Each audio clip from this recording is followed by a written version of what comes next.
퀵서비스 노동 현장의 여러 가지 정보들, 일할 때 필요한 내용들, 또 안전을 위해서 해야 될 것들, 뭐 이런 것들을 종합적으로 오늘 이야기를 나눠볼 텐데요. 오늘 퀵서비스와 관련해서 이야기를 나눌 분은 우리 장중근 기사님을 모셨습니다. 네, 안녕하세요. 안녕하세요. 네, 반갑습니다. 네. 자, 그러면 일단 퀵서비스의 좀 전반적인 좀 현황부터 상황부터 한번 좀 살펴볼게요. 일단 우리 그 장중근 기사님은 퀵서비스는 얼마나 하셨어요? 예, 저는 2005년도에 무전기로 잠깐 8개월 정도 경험을 해보다가 네. 최근에는 2015년 9월부터 하고 있어요. 아, 쭉 지금까지. 네, 무전기 시대에 네. 야, 그 초창기 정말 옛날 얘기네요. 네. 네, 픽업하면 K1, 도착하면 K2, 그리고 아. 빈차로 복귀하다가 아, 이제 출발하다가 이제 제 이름 쓰고 아. 이제 그 다음 콜 제 순번 되면 제가 가고요. 네, 그런 시절이 있었습니다, 여러분. 자, 그런데 자, 그래서 지금 이제 사실은 뭐 코로나가 여러 가지 영향을 줬는데 퀵서비스도 사실은 큰 영향을 받았는데요. 네. 그래서 이 뭐 팬데믹, 막 코로나 심했던 시기랑 지금은 또 엔데믹이라고 해서 코로나 좀 잠잠해지고 있는 이런 상황이 있는데 그런 거 상황을 비교했을 때는 수입 상황 이런 것들은 좀 어느 정도 차이가 나나요? 처음에 2020년 초에는 수입이 정말 훅 줄어가고 저 같은 경우는 150만 원도 간신히 벌고 그랬던 적이 많았었어요. 코로나 초창기. 네네네.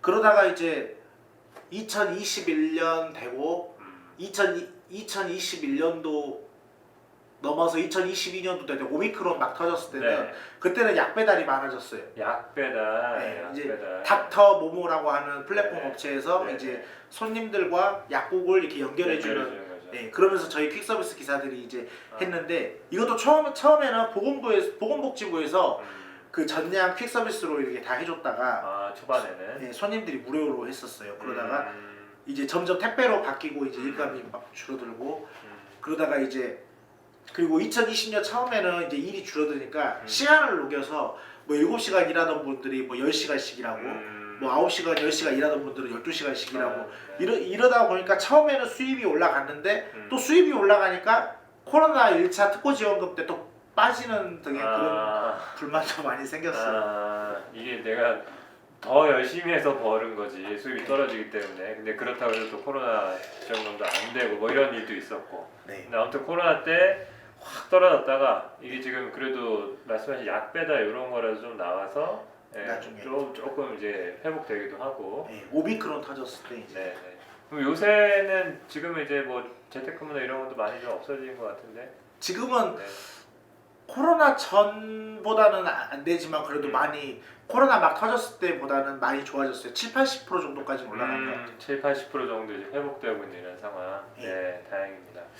그러면 우리 기사님들은 하루 평균 이게 전업 기준이겠죠. 하루 네. 평균 한 몇 시간 정도 근무해요? 저 같은 경우는 6시간, 7시간도 일하고 뭐 8시간도 일하는데 많이 하는 사람들은 10시간, 12시간씩도 하시더라고요. 10시간, 12시간씩. 네. 그러면 주행 거리는 한 어느 정도 되나요? 10시간, 12시간 한다 이러면 주행 거리가 하루에?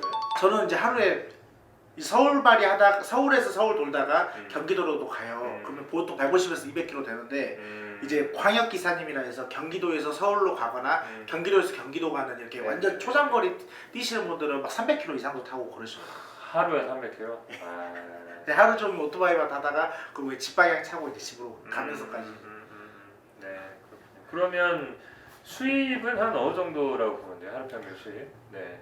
이게 그 이를테면 수입은? 네, 전업 기준으로 한 10시간 뭐 이렇게 네. 한다고 하면 이제 6시간, 7시간 일하면 한 10만 원 좀 더 가져가고 근데 저희는 20만 원을 찍어야 수수료 23% 빼고 이제 원천징수나 고용보험료도 빼고 이제 오토바이 기름값 빼면 10만 원 간신히 이제 벌고 그러거든요. 아, 비용이 하루 비용이 10만 원이나 나가요? 수수료가 일단 23%니까 네, 20만 원이면 5만 4천 원이 수수료고요. 그러네. 예, 4만 6천 원 정도 수수료고 그리고 이제 기름값 나가고 프로그램비 나가고 그러면 10만 원 조금 더 남아요. 아, 지출이 상당히 크구나. 그치, 일단은 뭐 달리는 거리 자체가 기니까 일단 기름값도 많이 나갈 것이고 네. 거기에 이제 뭐 수수료, 프로그램비 뭐 이런 것들 다 포함해서 네. 사실상 20만 원은 찍어야 이제 10만 원 좀 정도 정도 가져가네. 남아요. 네. 쉽지 않네요. 그래서 그 플랫폼에서 떼가는 돈들이 네. 그 다시 정리를 해보면 그냥 순수하게 플랫폼이라고 하는 곳에서 가져가는 거는 한 곳당 550원이에요. 아, 한 곳당 550원. 네. 근데 이제 그게 그 5개, 많게는 10개까지 이렇게 가입을 해서 해야 되기 때문에 그 정도가 떼이는 거고 출근비 같은 것도 있잖아요. 보통 550원에 450원 더해서 1,000원 받는 데도 있고요. 아, 그리고 이제 출근비 프로그램비 합쳐갖고 1,550원, 2,000원 받는 데까지 있어요. 2,000원도 받아요? 네. 2,000원 받아서 5개 하면은 쓰면 근데 이제 그렇게 되면은 거기만 가입한 거기만 딱 하고 나머지는 이제 기사님들만 성향이 다른데 저 같은 경우는 프로그램비만 그냥 순수하게 내는 곳으로만 가입되어 있어요. 그런 것들은 업체들마다 차이가 크기 때문에 프로그램료만 받냐, 출근비도 받냐, 네. 그게 금액이 얼마냐 이런 것들이 각각의 차이가 있기 때문에 그런 것들은 자기한테 맞게 네. 잘 알아볼 필요가 있겠네요. 네.